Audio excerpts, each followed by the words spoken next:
The prison ship Vigilance moved slowly through the edge of the Orion Belt. It was a large and silent ship, with thick metal walls and powerful shields. On board were some of the most dangerous criminals from across the galaxy. But even among murderers, warlords, and mind parasites, there was one prisoner everyone feared the most. Cell 19. No one walked near it unless they had to. Even then, they never went alone. Inside that cell lived a creature the galaxy called a Velkar. Most people didn't know what that meant. It was an ancient word, taken from a dead language. But everyone understood one thing. The Velkar was a killer. It did not use weapons. It did not speak. It just fed. On energy. On life. On anything warm and living. Some said it could look into your soul. Others claimed it moved through walls. Many believed it was immortal. No one knew for sure. The only clear fact was this. Entire planets had gone silent after the Velkar was seen. The Alliance caught it by accident during a trap meant for a pirate fleet. Even then, it took 6 ships and hundreds of soldiers to bring it down. They didn't kill it. They just locked it away. And for years, no one dared to open the door to Cell 19. That changed when Lieutenant Sarah Knox joined the crew. Sarah was human. She had bright brown eyes, short black hair, and a strange habit of asking questions that others didn't want to answer. She was a xenolinguist, an expert in alien languages. Her job was simple: study how prisoners spoke, find patterns, and help the Alliance understand them better. When she first arrived, the captain gave her a tour of the ship. He showed her the cafeteria, the labs, the armory. Then he took her to a hallway that had warning signs painted in glowing red letters. "Never go past this point alone," the captain said. Sarah looked at the blinking red line on the floor. "This leads to Cell 19, doesn't it?" The captain gave her a tired look. "Yes, and I suggest you stay far away from it. You're smart, Lieutenant. Stay that way." Sarah nodded politely, but something in her mind began to spark. Later that night, she sat in her bunk, reading old reports. She found everything she could about the Velkar. Most files were sealed or damaged, but one report stood out. It was from a scientist who believed the creature might not be fully evil. He wrote, "Subject does not attack unless cornered. Shows signs of listening when spoken to. Possible higher intelligence. Unknown." Sarah read that line again and again. Over the next few days, Sarah walked the halls like the rest of the crew. She ate meals, wrote reports, and followed rules. But each night she found herself thinking about Cell 19. One morning, when the hall near Cell 19 was scheduled for cleaning, she asked to help. The robot assigned for the job didn't mind her tagging along. It had no fear. She stood across from the cell. The glass was thick and tinted, but she could still see the shape inside. Tall, still, pale. Its eyes were open, black like deep water. They looked right at her. Sarah froze. She didn't feel scared. Instead, she felt curious. She spoke softly. "Can you hear me?" No answer. She waited. "I'm not here to hurt you," she said. "My name is Sarah. I study languages. I want to understand." Still, no answer. But something in the cell moved. Just a small shift. The head tilted. The eyes stayed on her. Then a soft sound came from the speaker connected to the cell. A breath. Just one. The robot next to her beeped. "Cleaning complete." She nodded and walked away. Her heart beat faster than usual, but not from fear. That night, Sarah added a note to her log. Subject may respond to speech. Further observation needed. She knew it wasn't much, but it was a start. And even though the entire galaxy feared the creature in Cell 19, the human had done something different. She had approached. For the next 3 days, Lieutenant Sarah Knox kept her distance. She didn't walk past Cell 19. She didn't speak through the intercom. She focused on her work, studying prisoner speech patterns, helping the engineers fix a broken translation unit, and reviewing behavior logs. But her thoughts kept returning to that moment outside the cell. The way the creature moved, the sound of breath through the speaker, those black, deep eyes watching her. No one else on the ship talked about the Velcar. It was like the creature didn't exist. Officers skipped over it in their reports. Maintenance robots cleaned that hallway quickly and left. Even the captain ignored her small note in the communication log. On the fourth day, Sarah couldn't stay away. She asked for cleaning duty again, this time with a different excuse. I want to study prisoner energy patterns. The cleaning bots carry sensors.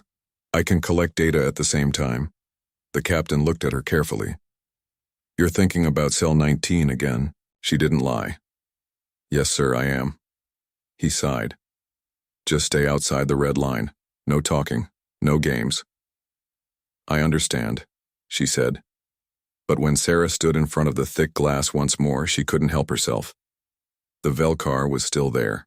It sat on the floor of the cell, legs crossed, head tilted down, hands resting on its knees.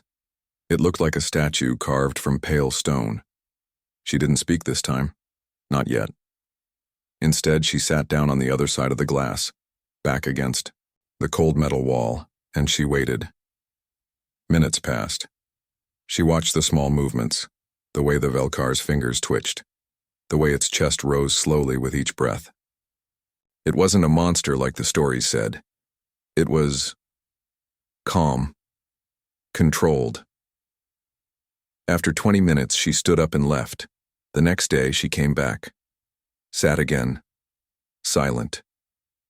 Just watched. She repeated this for 5 days. On the 6th day, as she sat quietly, the speaker crackled. A deep, soft voice echoed through the intercom. Why are you here? Sarah's eyes widened. Her heart jumped. Slowly, carefully, she turned toward the glass. You can speak, she whispered. The Velcar lifted its head. The black eyes stared at her again. You are not like the others, it said. Sarah swallowed. You've been listening to me. I listen to everything, the Velcar replied. But I do not speak to those who come with fear. She leaned forward. I'm not afraid of you. You should be. Maybe, Sarah said. But I want to understand you, not judge you. The creature tilted its head. You seek knowledge.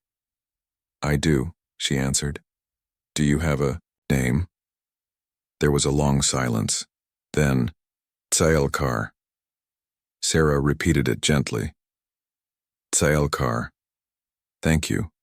The voice became quiet. No one has spoken my name in over 200 years. A chill ran down her spine. That's a long time to be alone. I'm used to it, she nodded. Even so, no one deserves silence forever.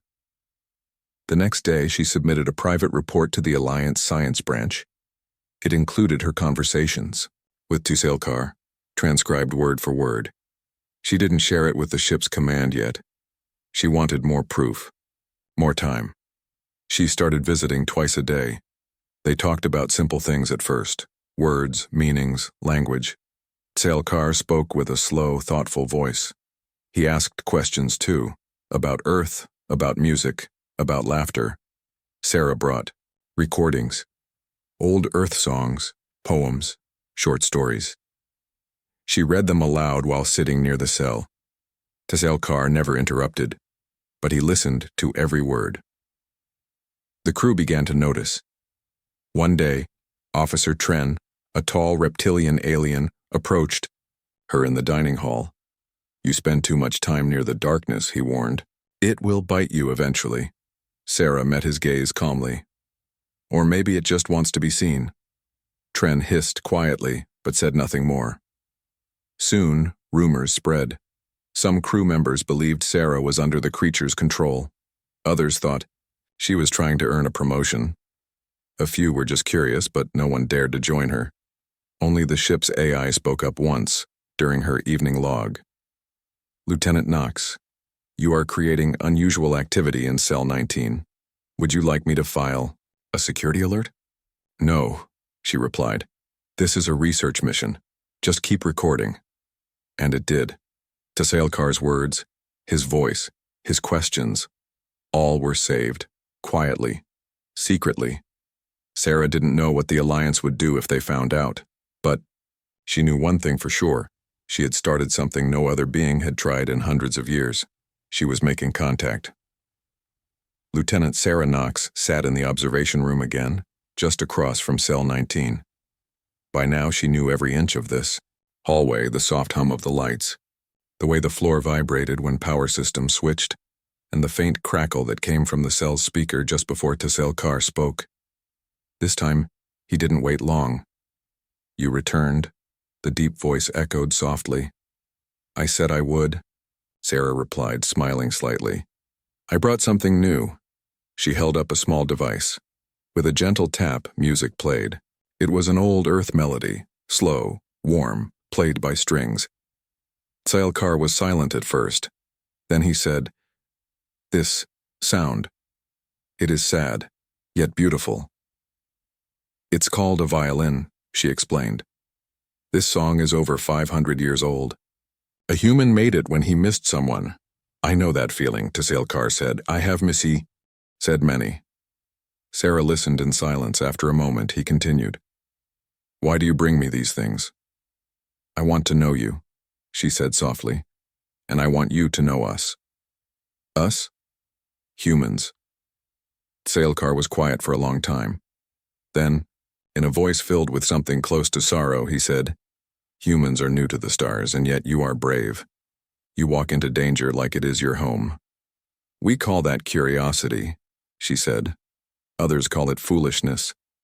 Maybe it's both." Behind the glass, the pale figure slowly stood up for the first time in days. He was tall, nearly 2 meters, with long limbs and a regal shape. He looked less like a monster now, and more like an ancient king from a forgotten world. "You are not like the others," he repeated. Sarah leaned forward. "Why do you say that?" Tasailkar stepped closer to the glass.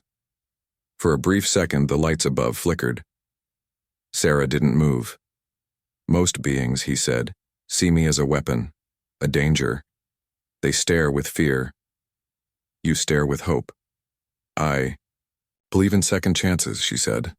Suddenly, a harsh beep interrupted their talk. A red light blinked on the wall, security alert. Sarah stood quickly and checked her wristpad. A message flashed on the screen.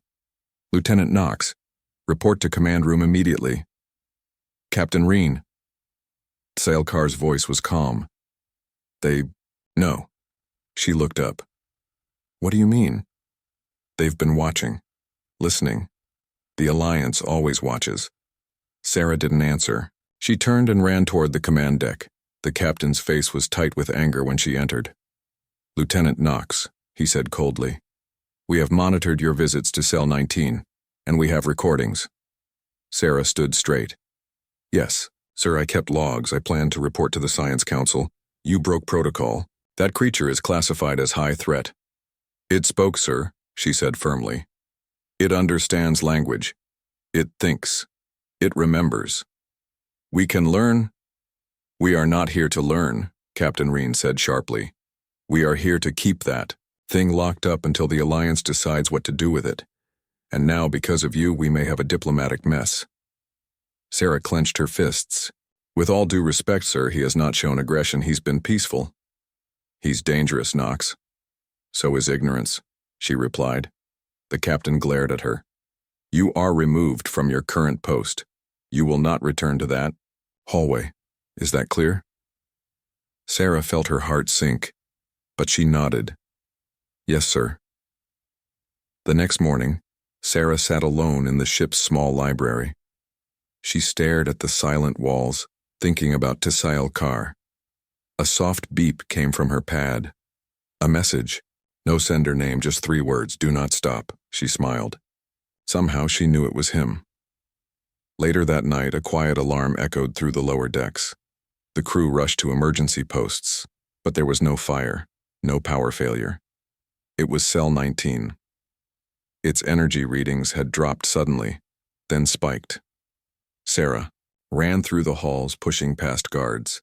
When she reached the hallway, she saw something strange. The lights were flickering, but the glass on cell 19 was glowing.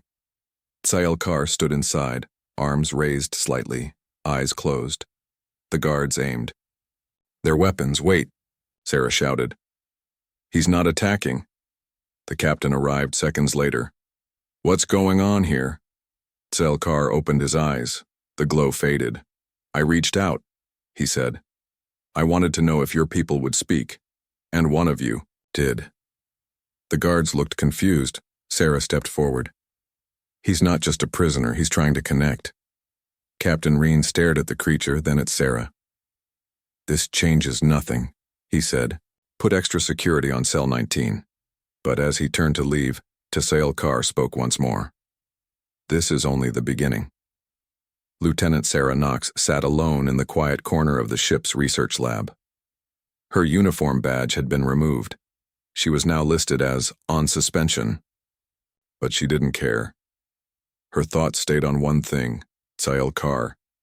The last time she had seen him, his cell had lit up with energy. The guards had panicked, but he hadn't attacked. He had only spoken, calmly, clearly. "This is only the beginning." What did that mean? Sarah pulled up her private log. Every word he had spoken was recorded. Every message, every reaction. She read them over and over. There was something in his voice, something old but not evil, not cruel. Then a soft beep came from her wristpad. A private message flashed. "Come alone. Aero 300 hours. Lower deck 7. Maintenance hatch 12. It had no name, but she knew who sent it. At exactly 0300, Sarah slipped through the quiet hallway. Most of the crew were asleep. The lights were dim. Only the hum of the engines filled the silence. She reached hatch 12. It opened with a slow hiss. Inside was a small maintenance tunnel. She crawled through carefully until she reached a hidden space, a side access room near the energy core. And there he was, Scifi. He was standing behind a shield, surrounded by layers of security glass. This was not his cell, but a hidden chamber linked to the ship's core. He had somehow reached her without escaping. "You came?" he said. "I had to," she replied. "How did you get this message through?" "I used the ship's old systems, ones your command has forgotten. I once studied machines." Sarah was amazed again at how much he knew. "I need to ask," she said. "What did you mean? This is only the beginning?" Scifi looked at her for a long moment. "My time here is short," he said. "The Alliance will not keep me alive for long. There are whispers beyond this ship. Quiet orders.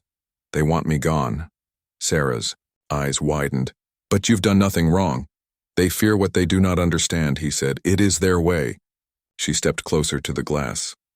"We can change that. I've sent reports to the Science Council. If they see what I've seen, if they hear your voice, maybe they'll listen." "Maybe," he said. "But I cannot wait forever." He paused, then added, "There is something I have not told you." Sarah listened carefully. "I was once a protector," Scifi said. "My people long ago gave me great power. I could control energy, heal, destroy, or guard. I was created to defend a world." "What happened?" Sarah asked softly. "They feared me too," he replied. "Even those I protected. They turned against me. I became what they called a monster. I ran. For centuries I hid.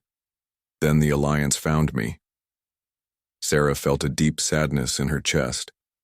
"All this time," she said, "you were just alone." Scifi nodded. "Until you." There was a silence between them, the kind that didn't need to be filled. Then Sarah spoke. "What do you want from me?" Scifi stepped closer to the glass. His voice was calm but strong. "A pact." Sarah raised an eyebrow. "A pact?" "Yes," he said. "I offer knowledge, ancient history, lost technology, things your people have never seen. In return, you speak for me. You carry my voice to the stars." She hesitated. "If I agree," she asked, "will you stay peaceful? No harm, no fear?" Swear it, he said. No violence, only truth. Sarah looked into his dark eyes. She saw pain, but also wisdom. And something she hadn't expected. Hope. I accept, she said. They stood there, two beings from very different worlds, bound by a quiet promise. The next day, Sarah returned to the command deck. She wore her uniform again without permission. I request to speak to the High Council, she told Captain Reen. He looked up, annoyed. You're still suspended. This is bigger than me, she said. We have a chance to change history. The Velkar wants peace, he wants to share knowledge. The captain frowned. This again? I have recordings, transcripts, proof, she said firmly. If you stop me, the galaxy will lose something priceless. He stared at her. Then, slowly, he leaned back in his chair. I'll send your report, but if this goes wrong, it's on you. Sarah nodded. Understood. She turned and left, her heart beating fast. She had done it. The pact had begun. Back in his hidden cell, Tsailkar stood still, eyes closed, energy pulsing gently through his hands. Far across the stars, a signal was sent to the High Council, and a new chapter in galactic history was about to begin. 3 days had passed since Lieutenant Sarah Knox sent the message to the High Council.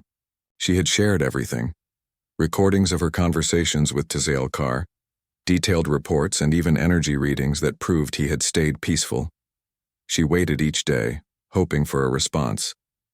The crew on the Vigilance grew quiet. Whispers spread from one deck to another. Some believed Sarah had made a huge mistake. Others wondered if she was telling the truth. Even Captain Reen stayed silent. He gave no orders, no updates. He simply watched her every move.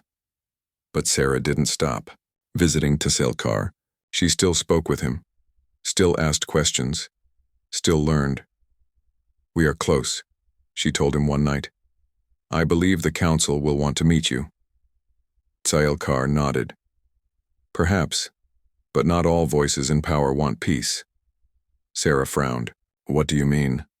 There are those, he said slowly, who gain strength from fear, who keep control by making others afraid. If I am no longer feared, they lose power. Sarah looked down. She knew he was right. Fear had shaped the galaxy for a long time. That night something went wrong. At 0200 hours, the ship's lights suddenly shut off. A loud alarm echoed through the halls. Red emergency lights blinked in the ceiling. Sarah jumped from her bed. Her comm pad buzzed with messages. Security failure. Cell 19 offline. Life support failure in lower deck. Her heart dropped. Tsailkar. She grabbed her jacket and ran. On deck 12, the air was cold. Steam hissed from broken vents. Wires sparked on the walls. The hallway outside Cell 19 was filled with thick smoke. Sarah pushed through the mist, coughing. Guards stood at the far end. Weapons drawn.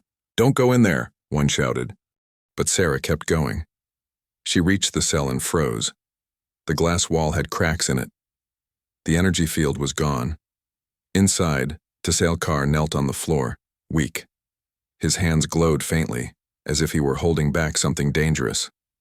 Gas filled. The cell, poisonous gas made to destroy energy-based life forms. Sarah turned to the guards. Turn off the gas, now! They didn't move.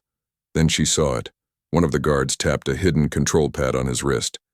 A signal, secret, quiet. This wasn't an accident. It was sabotage. She ran to the emergency panel and smashed the override. Switch. The gas vents hissed shut. The air began to clear. Tsailkar looked up. His eyes glowed faintly. They want to end the pact. Sarah rushed to the intercom. Medical to Deck 12, now! More guards arrived, but this time they didn't aim their weapons at Tsailkar. They pointed them at her.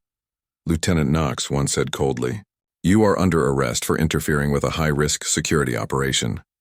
What? She shouted. He was being attacked. No evidence of that, the guard replied. Sarah stepped back. I have the logs. The recordings, they've been erased, the guard said. Command has already sealed your report. She stared in shock. It wasn't just sabotage, it was a betrayal from the top. Back in his cell, weakened but alive, Scifi sat in silence. He had trusted the human, she had kept her promise, but now the galaxy had shown its true face again. Fear, silence, and hidden weapons. Yet something was different this time. Someone had stood beside him. He had seen it. Later that night, in a locked room, Captain Reen met with two shadowy figures from the Alliance. "She's making trouble," one said. "She's too curious," said the other. "Too bold." The captain frowned. "She believes in peace." The figure replied, "Peace is useful, but control is better." And the creature? "Prepare it for disposal." Quietly, but they didn't know everything.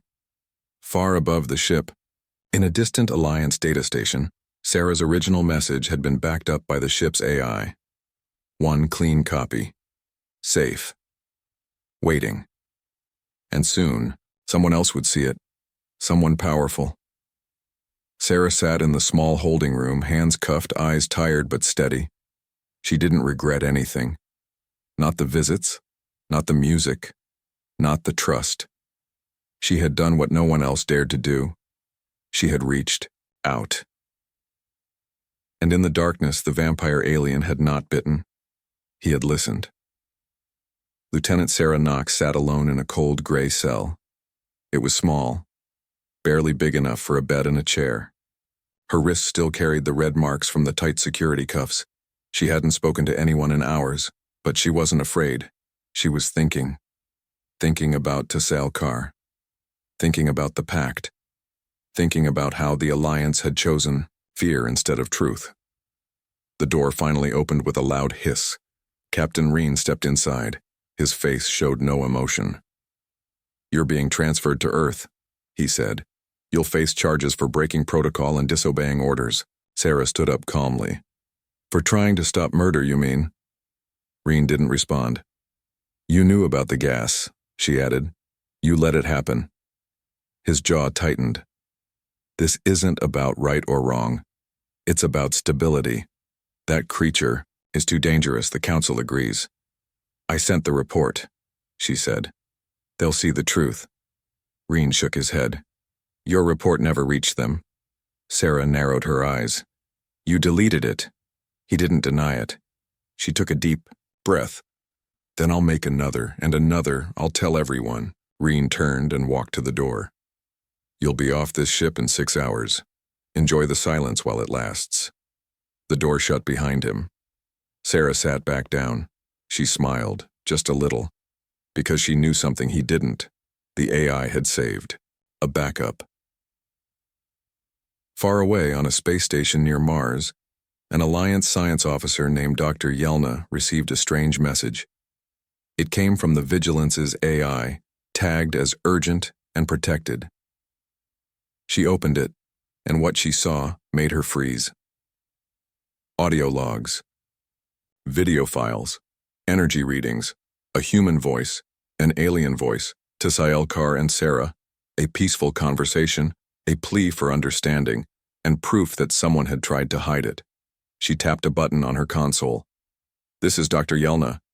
Get me a direct link to the High Council, now." Back on the Vigilance, guards marched toward Cell 19. Their orders were clear. Move the prisoner to the disposal chamber. No questions. No noise. Scifi stood inside his cell, calm and silent. He had known this moment would come, but he had one hope left. The human. The guards stopped outside the cell.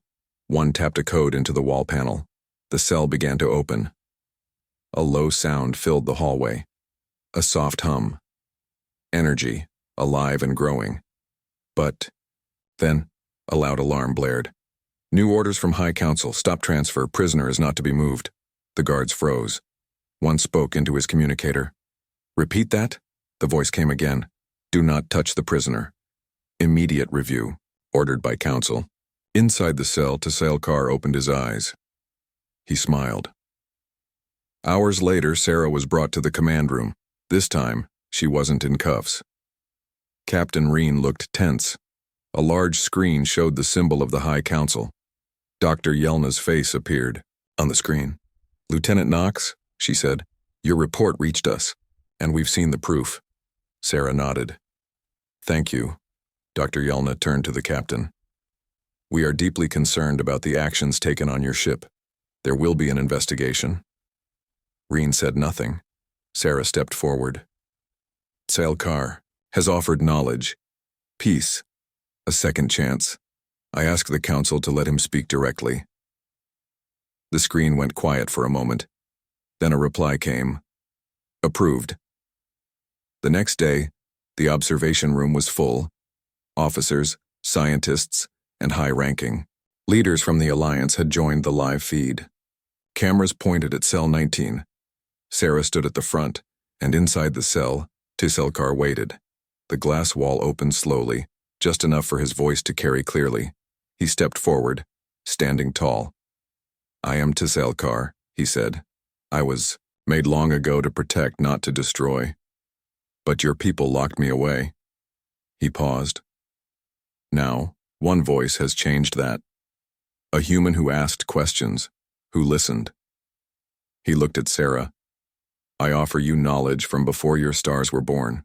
I ask only this. Let us begin again, without fear." The room was silent. Then the council's message came through. "We accept your words. A new agreement will be formed. You are no longer a prisoner." Sarah smiled. Scifi gave a slow nod. The choice had been made, and for the first time in centuries the galaxy had listened, not with weapons, but with open minds. The news spread quickly across the galaxy. The Velkar prisoner, once feared as a monster, was no longer just a prisoner. He was a guest, a partner, a symbol of hope. Lieutenant Sarah Knox had done what no one else dared. She had reached out. Months after the High Council's decision, the Vigilance had transformed. No longer a prison ship, it became a research and diplomacy station. Sarah and Scifi worked together side by side. The halls that once echoed with fear now hummed with curiosity. Species from distant stars came to meet the Velkar and the human who had broken the silence. Scifi shared ancient knowledge, stories, of lost worlds, forgotten technology, and powerful energy forces that could heal or harm. Sarah translated, learned, and helped others understand. One afternoon, Sarah stood on the observation deck, looking out at the endless stars. Scifi joined her, silent at first. Then he spoke, his voice calm, but filled with meaning.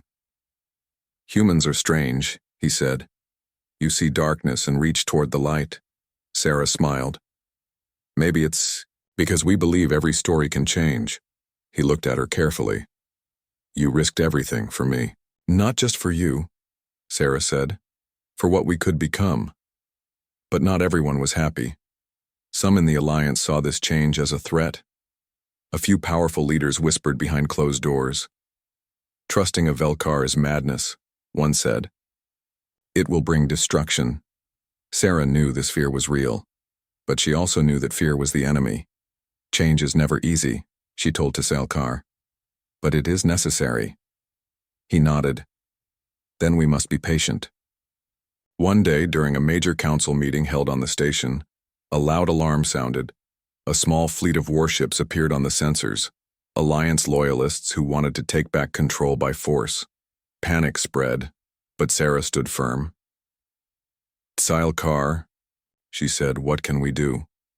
He looked at the approaching ships. "Show them we are not their enemies."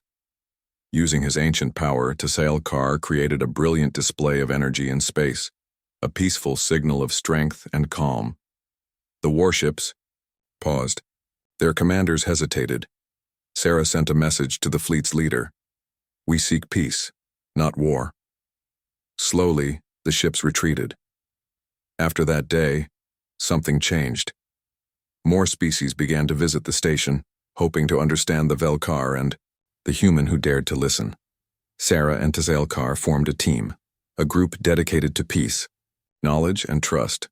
Together, they showed the galaxy a new way forward. Years later, As Sarah prepared to leave the station and explore new frontiers, Kar gave her a small gift. It was a pendant, carved from a rare crystal that glowed softly.